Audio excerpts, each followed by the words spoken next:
Alright, so the Eagles are 1-0 after knocking off the Cowboys in the season opener, and Jalen Hurts made a statement, as QB1 showed out to begin the season, and despite the casuals continuing to hate, Hurts was honestly the main reason that the Eagles won this game. So I'll break that down. Plus, Jihaad Campbell shined in his Eagles debut, as it looks like he could become a star at the linebacker position, while several other players such as Zack Baun, Jordan Davis, and Jahan Dotson made their mark too.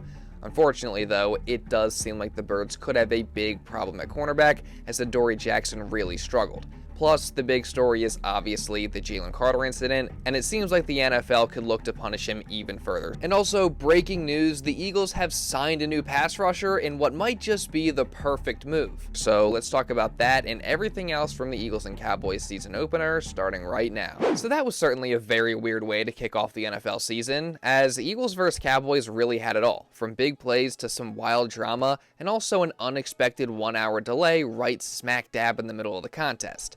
And from Philly's perspective, there was plenty of good, there was also a lot of bad, but at the end of the day, winning is all that really matters, and as is typical for the Philadelphia Eagles in the Jalen Hurts and Nick Sirianni era, that is exactly what they did, and nobody deserves more credit than the Super Bowl MVP himself. And QB1 made more than just Eagles fans proud on Thursday night, as the GOAT himself, Michael Jordan, was actually in attendance at the link as a guest of Hurts, who of course is a Jordan brand athlete, and all I gotta say about that is just unbelievably cool. I mean, I think it says so much about Hurts that he actually has this relationship and respect from MJ the way that he does, and again, he certainly didn't let him down with what he did Thursday night. More on that later. With MJ in the building, check out the details. With MJ in the building, check out the details. I see him. We had to have a bit of my boy coming to time. Oh, yeah. First, though, we rewind back to pregame and take a look at some surprising decisions that the Birds made ahead of their Week 1 contest, as prominent pass rushers Azeez Ojulari, Agbo Okoronkwo, and rookie defensive tackle Ty Robinson were all unexpectedly made inactive for the game, while they also elevated safety Marcus Epps and edge rusher Patrick Johnson from the practice squad. And if you'll notice, not among those elevated was Britton Covey, meaning that the punt returner for this game was actually wide receiver Jahan Dotson. Now, that could change later in the season, but that was certainly an unexpected change, at least for me in Week 1. And then, in regards to the other moves, having Agbo and Ty as inactives didn't necessarily shock me, but specifically seeing Azeez Ojulari listed as inactive for this game was not something that I expected at all. But it seems they prioritized Patrick Johnson's special teams ability, hence he was elevated and Ojulari was inactive. So, we'll see if that continues to be a trend. Personally, I am hoping to see Ojulari out there at some point moving forward, because I do think he has a lot of talent, so we'll see how it all plays out. But honestly, after the breaking news that we just got Friday afternoon, that might be a little bit unlikely, as Howie Roseman just pulled the trigger to bring in another edge rusher, as he signed the veteran Za'Darius Smith to a 1-year deal. And I gotta say, I think that this is an absolute perfect move. I mean, no offense to the Eagles group of edge rushers, because I honestly love most of the guys in that room, but the Birds were a little thin at that position, and the Cowboys game proved that. So not only does adding Za'Darius Smith get you some much needed depth, but it also gets you a veteran leader with lots of experience in a room that has a lot of young players, and it also gets you a guy who could potentially end up making a big impact for this Eagles defense and pass rush this year. Because even though Za'Darius Smith is now 32 years old and going into his 11th season, he's still a very good and productive player. As last year with both the Lions and Browns, he put up 9 sacks. In 2023 with the Browns, he put up 5.5 sacks. In 2022 with the Vikings, he put up 10 sacks and made the Pro Bowl. And in his years before that with the Packers, he was one of the game's better pass rushers and even made an All-Pro. I mean, sure, those Packers years were a little while back now, but that Vikings year wasn't very long ago. Those 9 sacks on 2 different teams were just last year, and he was also 11th in the NFL in hurries last season with 67. So, I don't know. Personally, I think Za'Darius Smith can come in right away and make an impact for this Eagles defense. I think he makes the defensive line and pass rush specifically a whole lot scarier. And overall, I'd give this signing an A+ for Howie Roseman. I mean, I could not be a bigger fan of it. Moving on though, we also obviously finally got our answers as to who would start at the linebacker, corner, and safety positions for the Birds defense, with the rookie Jihaad Campbell starting at linebacker, Adoree Jackson starting at corner, and then the one surprise came at safety, as it was actually the rookie Andrew Mukuba who got the start and played the majority of the snaps, despite reports before the game saying that Sidney Brown was expected to be the starter. Now, specifically, Mukuba was the safety in nickel, while Sid was out there in base packages, so, both saw some action, but again, Mukuba was the primary safety, as he played 84% of defensive snaps on Thursday night. And he actually performed pretty well too, as he recorded 4 tackles in the game. He flashed some ability and had some nice reps both against the run and the pass, and his best play came late in the fourth quarter as he and fellow rookie Jihaad Campbell combined to make a nice tackle on Javonte Williams and forced Dallas into a crucial 3rd and long. So overall, it wasn't a super flashy performance, but it was a solid debut from Andrew Mukuba, and it definitely seems like he will be the starting safety moving forward, so definitely very excited to see what he can do. While that was good to see though, unfortunately, the game didn't start off very good, and in fact, it probably couldn't have started any worse than it did. As not only did linebacker turned fullback Ben Van Sumeren suffer a potentially very serious, maybe even season-ending knee injury where he had to be carted off the field after the opening kickoff, but superstar defensive tackle Jalen Carter also did the unthinkable and ended up missing the game as well. Now, first off, prayers up to Ben Van Sumeren. I mean, it obviously sucks to see him go down before the season even gets started. And for the Eagles, they obviously had big plans to utilize him as a fullback and extra blocker in this run game and offense. So if he is out for the season, that definitely hurts. So, hopefully he ends up being okay. And again, prayers up to him. But what also really hurt was not having Jalen Carter in this one, as of course, like I'm sure you all saw, he was ejected from the game after he spit in the chest of Cowboys quarterback Dak Prescott before he was even able to play a single snap. And there's just so much to break down with this situation. I mean, first off, obviously I'm an Eagles fan and I absolutely love Jalen Carter. Obviously he's an incredible player, and I've also defended his character many times in the past because I've seen so many people continue to just say terrible things about him, despite the fact that he's honestly been nothing but a great teammate, and even though he has gotten into a few on-field altercations, he's kind of been a model citizen since arriving in Philadelphia, but that's why what he did on Thursday night was just so disappointing. Now, to be fair, I don't think Dak Prescott is blameless in the situation either, as it was revealed much later that Dak actually spit towards Carter first, specifically spitting on the ground in his direction. Now, after the game, Dak gave his side of the story and denied any claim that he was actually trying to spit at Carter. I probably spit 1,000 times throughout the game. In that case, he was trolling, I guess you could say, trying to mess with Tyler Booker. I was just looking at him. I was right here by the 2 linemen, and guess I needed to spit, and I wasn't going to spit on my lineman, and I just spit ahead. But I would say he was back there where Jory was in that sense, and he asked, or he goes, "You trying to spit on me?" And at that point, I mean, I felt like he was insulting me. Like I wouldn't spit on somebody. I'm damn sure not trying to spit on you. Like, we're about to play a game. I'm wondering why you're trying to mess with the rookie. And so when I stepped through, I actually say the words like, "What the hell would I, excuse me, but I'm probably even more colorful. What would I need to spit on you for?" And he just spit on me in that moment. And it was more of a surprise than anything. Refs obviously saw it through the flag. I was like, hell yeah, we get 15 yards to start the game off. Didn't realize he was getting ejected. I don't know. I mean, I guess that could be true. Technically, he did spit on the ground in front of him, not on him. But honestly, I'm not sure I fully buy that, just considering Dak's face afterwards. Like, just look at that. And honestly, if it was intentional, he definitely needs to face consequences as well. No question about it. That said, though, if you're Jalen Carter, no matter what Dak's intent was, you just gotta be smarter than that. Because even if Dak did do it first, it is just so selfish and stupid to do something like that, get yourself kicked out of the game before it even starts, and in turn, hurt your team who is really relying on you. And also, I just don't think there's really any excuse to spit on somebody, period, even if Dak did start it. So, again, I still love Jalen Carter, but he just cannot do stuff like this. Like, he just can't. And he needs to learn from this because, again, the Eagles are really relying on him. I want these guys to play with great energy, great tenacity, while doing it within the rules of the game. So we'll address that. And we talked about that, obviously, at halftime. Specifically, is your response to Jalen's behavior on that? Yeah, I'm going to keep all our conversations and all my disciplinary things in-house. But we got to do it. We got to fix it as coaches. He knows, and we needed him out there today, and he wasn't out there against a really good offense. The worst part of all this is that Carter's punishment might go beyond just being ejected from the first game, as Mike Florio reported that there is a possibility that the NFL could take further action against Carter and maybe even suspend him a few games, possibly depending on how he handled the situation afterwards. Now, the good news is Carter did actually take accountability for his mistake and said that it's not going to happen again. No, it was a mistake that happened on my side, and it just won't happen again. So I feel bad for just my teammates and the fans out there. I'm doing it for them. I'm doing it for my family also. But the fans, they show the most love. You heard them out there today.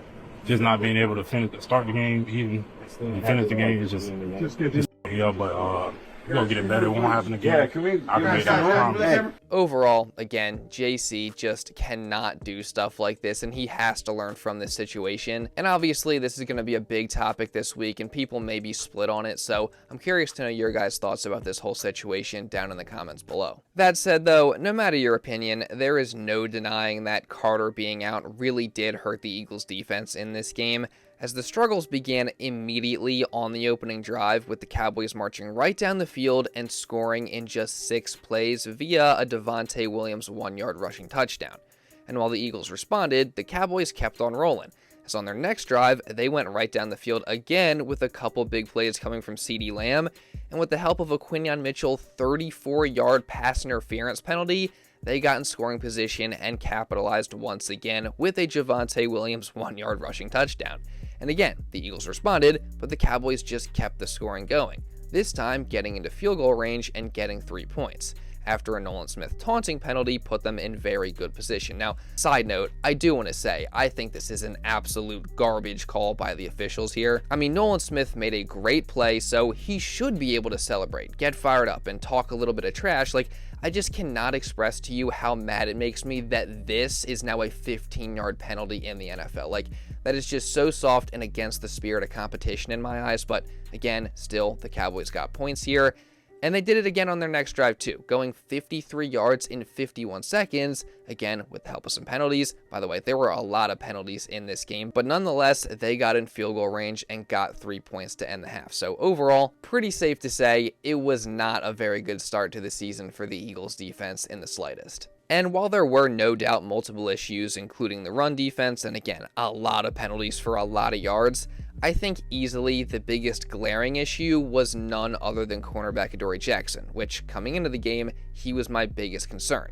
I mean, no disrespect, but Jackson was just getting absolutely cooked over and over and over again in this first half and in the game in general. Barbecue chicken alert! Barbecue chicken alert! And, that was a big reason why the Cowboys offense was so successful early. And in total, Jackson allowed 5 catches on 7 targets for 103 yards, which, by the way, that is well over half how many yards Dak passed for in this game, so definitely not a very good look there from the veteran. And it wasn't even just Jackson's coverage, like his tackling, his angles, just everything about Jackson's performance, in my opinion, looked bad. So that is definitely a very big concern, I think. Now, on the bright side, Jackson actually did have to come out for a few plays, which then forced Jacorian Bennett to come in. And while it wasn't nearly perfect, he did look significantly better to me. So maybe the Eagles could look to make a change at some point there.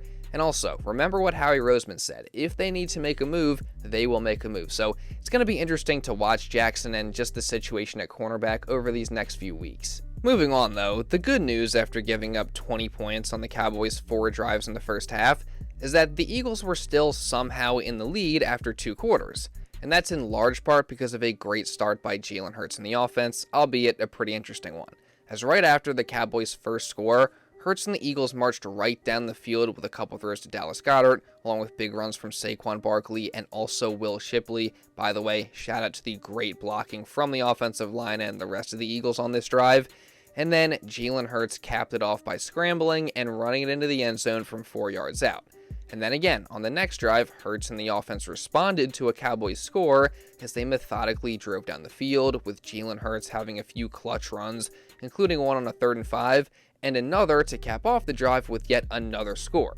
And again, on the next drive, Hurts and the offense responded as early in the drive, Jalen went deep down the middle of the field for Jahan Dotson, who hauled in the beautiful deep ball for a gain of 51 yards on 3rd down. And while this was obviously an incredible play from Jalen Hurts, Dotson deserves a ton of credit as well for making yet again another big play when his number was called. And overall, I thought Dotson had a pretty good performance, all things considered, as he was the team's leading receiver, obviously with the majority of it coming on that 51-yard play, and he also took on punt returning duties as well. So overall, definitely nice to see Dotson step up, especially with AJ and Devontae not being very active in this one. You want to ask a lot of the negatives, but man, there was some positives too, and Jahan. That is such a huge ability to have when you have the other guys that they're keying on, and then Jahan comes in and makes the plays that he does. Again, I know the story will be AJ only got one target until the fourth quarter, but how about Jahan Dotson? He played a heck of a game. Getting back to that drive, though, Saquon Barkley eventually capped it off with a 10-yard touchdown run, making the Birds 3 for 3 scoring touchdowns in the first half. And specifically for Saquon, he didn't have his greatest game as the Cowboys really keyed in on slowing him down, but he still did have a couple of patented special Saquon Barkley plays in there, both in the run and pass game. And as we get further into the season and the offense just continues to come along, I only expect Saquon to get better. Now, coming out in the second half, the Birds' offense slowed down a bit as they were held to a long field goal attempt on that first drive, but shout out to Jake Elliott for drilling the 58-yarder straight down the middle. I mean, that was definitely a great sign after some of the struggles he had last year. Unfortunately, from there, though, the Cowboys began driving, and after a surprising 49-yard run from the former Eagle Miles Sanders, followed by a BS penalty on Reed Blankenship for this hit in the end zone. By the way, I mean, what is he supposed to do here? But it looked like the Cowboys were about to score and take the lead. That is before a combination of defensive tackle Byron Young and linebacker Jihaad Campbell saved the day, as they combined to force a fumble on Miles Sanders, which was then recovered by Quinyon Mitchell. And this was just a huge play at this point in the game, as it prevented a potential Cowboys lead and got the ball right back to the Birds. So shout out to all those guys, but for Jihaad Campbell specifically, I gotta say, it was a very impressive debut for the rookie linebacker, as on top of forcing this fumble, he also had 3 total tackles, an impressive pass breakup, and allowed just a 56.3 passer rating when targeted. And he also was the highest graded defender on the night by PFF with an 88.3 rating. So it's clear Jihaad Campbell has all the makings of an NFL star, and I'm definitely excited to watch him for the rest of this season. And sticking with the defense, there's definitely a few more guys who do deserve credit. I mean, for starters, Jordan Davis really did step up in Jalen Carter's absence, as he played a career high in snaps and ended the game with 6 tackles, a tackle for loss, and a pass breakup at the line of scrimmage. So shout out to him. Also, he, Nolan Smith, Jelix Hunt, and Josh Uche all had very nice moments rushing the passer, even with Jalen Carter not in there. And then, no surprise, but Zack Baun had a very good game too, putting up a game-high 9 tackles, a TFL, and a pass breakup. So shout out to him. And overall, the defense was much better in that second half, especially after the 1-hour weather delay in the middle of the third quarter. And when they needed to come through at the end of the game, they did. As with the score 24-20 and the Cowboys driving, the defense forced multiple incompletions, and with the help of some albeit drops from CeeDee Lamb, the defense was able to force a turnover on downs and get off the field. But even so, in the end, it came down to Jalen Hurts, and as per usual, he came in clutch when the Eagles needed him to. First, hitting A.J. Brown on the sideline for his first catch of the game, by the way, in a huge moment while also keeping the clock running. And then, on third down, Hurts scrambled, juked, and got the first down on a run to seal the Eagles' victory 24-20 in the season opener. And overall, I think Jalen Hurts sent a clear message in this game. I mean, the casuals and box score watchers are already saying, oh, he only threw for 152 yards, he wasn't that good. But if you watch the game, it was clear that Jalen Hurts was the best player on the field all night long, as he consistently made every throw, every run, and every play that the Eagles needed him to, and in the end, he was the main reason why the Eagles won this game, in my opinion. So shout out to him for his performance. Yeah, if you guys can tell me exactly how somebody played immediately after the game, that's pretty impressive. I'll have to watch the tape, but I think Jalen played a really efficient game. He made a lot of plays with his feet. When things weren't particularly there, that's such an advantage that, Jalen, man, there was a third down. They took away his first read. He situated his feet and put the ball to Dallas. To say I know exactly how he played yet would be hard because I want to watch the tape, but he did I thought he played really efficient, and I thought he played really well. And he's a big reason why we won that football game tonight, the game that he played.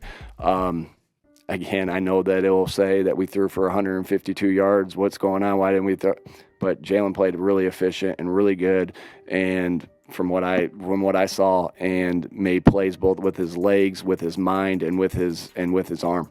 I really do believe that Jalen Hurts is going to have a phenomenal year this season. And again, although the numbers weren't flashy in week 1, I think he's only going to get better as the season goes on and Kevin Patullo's offense starts to really find itself. And I also think he's going to be better if A.J. Brown can find a way to get healthier, as obviously one of the big stories is that A.J. only had 1 catch for 8 yards on 1 target in this game, but Eagles Eric actually just pointed out on Twitter that watching the tape, it's pretty clear that Brown was not healthy, and they often just used him as a decoy and ran him on a bunch of clear out routes. And on one hand, I guess it's kind of good to have an explanation as to why he was so quiet in this game, but it's also definitely not good that AJ's hamstring injury seems to be lingering on. So hopefully he's able to get healthy, because the Eagles are gonna need him to be the AJ Brown that we know and love to get to where they want to go. Overall though, week 1 was very interesting, as it always is. You know, there's obviously a lot to clean up, but a win is a win nonetheless, so I'm definitely happy that the Eagles got the W to kick things off. And now it's on to a Super Bowl rematch with the Kansas City Chiefs next Sunday, and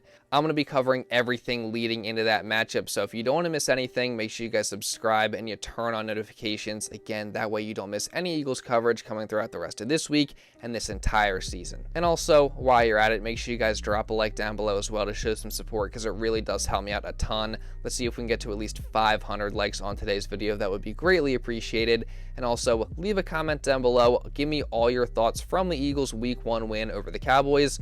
And also, if you do want to watch another Eagles video, you can check this one out right here.